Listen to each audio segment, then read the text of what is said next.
ওমা কি সুন্দর গন্ধ বেরিয়েছে। কি রান্না করছো গো?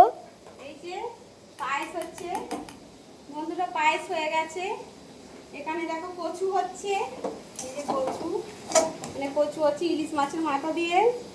এখানে ডাল চচ্চড়ি হয়ে গেছে, এখানে মাথা ভাজা আছে, কলা দিয়ে হবে। এই যে চিংড়ি মাছ কুমড়ো দিয়ে হবে, এটা আছে চালতা চাটনি হবে। আর এখানে ভাজাভুজি, এই যে মাছ ভাজা হয়ে গেছে বন্ধুরা, ইলিশ মাছ ভাজা, ইলিশ মাছ ভাজা হয়ে গেছে। আর এখানে কাতলা মাছ ভাজা হচ্ছে, এই যে কাতলা মাছ, এই যে কাতলা মাছ ভাজা হচ্ছে।